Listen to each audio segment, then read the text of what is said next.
Doy gracias al Señor por estar con ustedes nuevamente, pero esta vez celebrando con gratitud al Señor el hermoso don de ser mamá. La gracia de Dios es enorme en crear a la mujer con esa capacidad de concebir a un nuevo ser humano en su cuerpo. Pero el Señor no se quedó en solo esta forma de volcar amor maternal, de manera que dependiera de lo biológico, sino que nuestro Dios diseñó a toda mujer de manera que están dotadas para criar y amar a un hijo, aunque no lo haya tenido en su vientre en un periodo de gestación. Por eso el mensaje de hoy es para ti, hermana, que has experimentado el don de la maternidad, para ti, jovencita, que esperas experimentarlo cuando te cases, si así el Señor lo quiere, y para ti, dama, que no eres ma naturalmente, pero que observas en el plan perfecto de Dios para tu vida, que te ha dado el delicado encargo de ser tía, maestra, consejera, etcétera. Escucha hoy la voz del Señor y dale la gloria por sus pensamientos, que son más altos que los nuestros. En la Biblia tenemos muchos ejemplos de madres, de las cuales podemos obtener enseñanzas dignas de imitar, pero también hay ejemplos de mujeres que han accionado con situaciones que no honran al Señor, para que nosotros no las repitamos. Hoy veremos el ejemplo de dos mujeres. Rebeca, dice la palabra del Señor, y oró Isaac a Jacob por su mujer, que era estéril, y lo aceptó Jehová, y concibió Rebeca su mujer. Y los hijos luchaban dentro de ella, y dijo, si es así, ¿para qué vivo yo? Y fue a consultar a Jehová, y le respondió Jehová, dos naciones hay en tu seno, y dos pueblos serán divididos desde tus entrañas. El un pueblo será más fuerte que el otro pueblo, y el mayor servirá al menor. Cuando se cumplieron sus días para dar a luz, he aquí habían gemelos en su vientre. Nos pasamos al verso 28. Y amó Isaac a Esaú porque comía de su casa, mas Rebeca amaba a Jacob. El Señor le dio a Rebeca el regalo de ser mamá, habiendo sido estéril. Nosotras podemos ser muy ligeras en juzgar a Rebeca, por lo que sabemos que sucedió en la historia con Jacob y Esaú.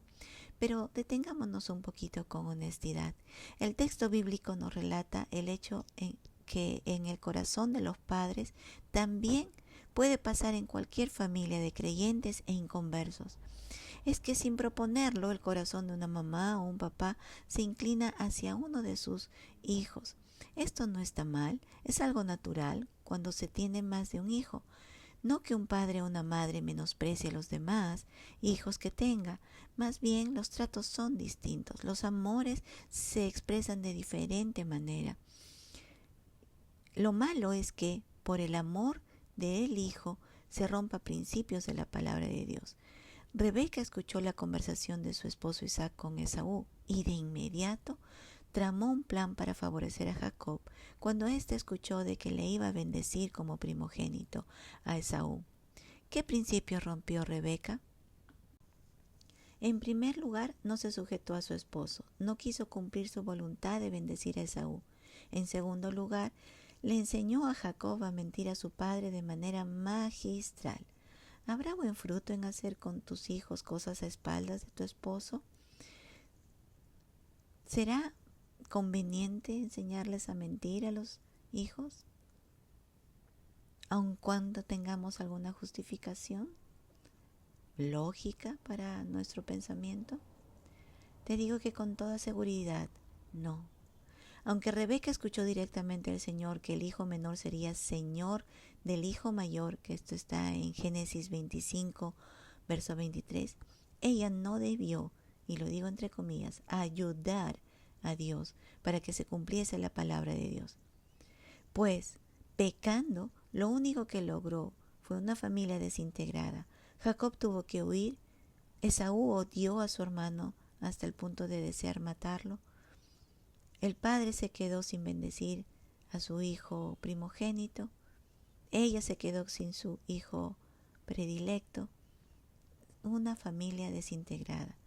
Dios no requería de ninguna manera la intervención de Rebeca para cumplir su voluntad. Dios es suficiente para hacer lo que suceda, lo que Él ya ha determinado. ¿Cuántas veces tú y yo, por ese amor humano, imperfecto de mamá, podemos echar a perder la obra de bendición y paz en toda la familia? Es momento para ponernos a pensar. ¿Hemos roto principios bíblicos por amor, entre comillas, de tu hijo o tu hija? ¿Desobedecemos la palabra del Señor por ese amor?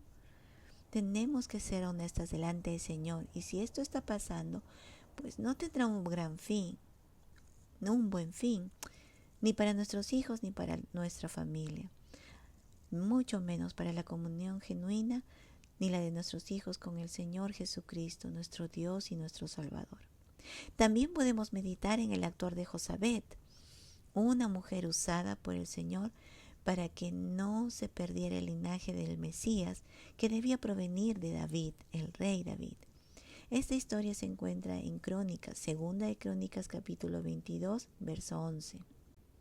Pero Josabet, hija del rey, tomó a Joás, hijo de Ocosías, y escondiéndolo de entre los demás hijos del rey a los cuales mataban, le guardó a él y a su ama en uno de los aposentos.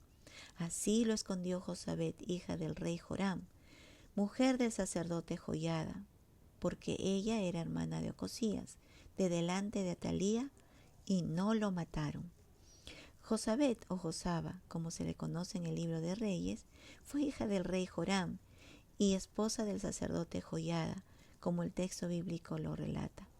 Ella, al ver que Atalía, hija de la perversa Jezabel, estaba matando a todos los descendientes de David, ella tomó a Joás y lo escondió, de tal modo que Atalía no pudo asesinarlo. Se asume que Joás tenía 1 año cuando su tía Josabet lo escondió en las recámaras del templo.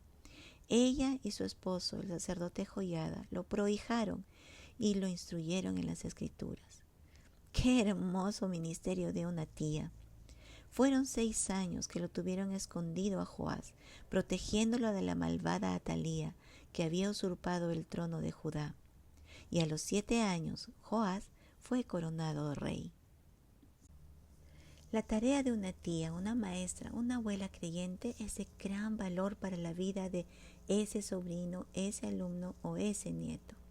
El hecho de que no sea hijo biológico no significa que no se pueda amar entrañablemente, como Pablo con Timoteo. Verdadero hijo, le dice Pablo con tanto afecto. ¿Cuánto puede marcar la vida de una mujer que ama a un niño, a un jovencito, así como Josabet? Les cuento de manera muy personal. Mi tía fue la que sembró la palabra de Dios en mí. Yo tenía entre unos 5 a 7 años y me habló de mi condición delante de Dios, que yo estaba lejos de Él porque mi pecado me separaba. Recuerdo perfectamente el momento que oré con ella y mi corazón cómo se llenó de gozo. Pero ella estaba de pasada por mi casa. Solo estuvo por unas cuantas semanas para hacerse exámenes médicos y de allí volvió a Cusco, donde vivía. Yo no volví a verla sino hasta cuando regresó a Lima y yo ya tenía 23 años, ya creyente y de novia, lista a formar una familia cristiana. Mi tía conoció a quien debía de ser en ese momento mi futuro esposo y cómo se alegró verle sabiendo de que era creyente, llamado aún al ministerio. No saben la alegría que tuvo en su corazón de verme a mí fiel en el Señor y también de pronto formar una familia cristiana. Amada hermana, te aliento con todo mi corazón a ponerte en las manos del Señor para ser el instrumento de Dios para tus hijos, para cada uno de ellos, como los ames de manera singular. Pero cuídate de no quebrantar ningún principio del Señor para que tu corazón esté tranquilo cuando ellos crezcan. No justifiques nada por tu amor extralimitado hacia ellos. Teme más y ama más a tu Señor, para que estés tranquila y ellos no se desvíen de la fe ni tengan que pasar tantas tristezas hasta que sí, el Señor en su misericordia los quiere alcanzar y vengan a los pies de Jesucristo. Amada hermana, a ti, si te toca ser tía, maestra, abuela, No pierdas la oportunidad de guiar a tus sobrinos, a tus alumnos, a tus nietos en la verdad del Evangelio. Y ora para que el Señor haga su obra en cada uno de ellos. Ámalos intensamente, pero no te aferres a ninguno, pues tanto los hijos como aquellos a quienes ministramos con la palabra son pasajeros. Solo observa la obra del Señor a su tiempo y gózate en ello, dándole toda la gloria y la honra a nuestro buen Dios. Que tengan un feliz Día de la Madre.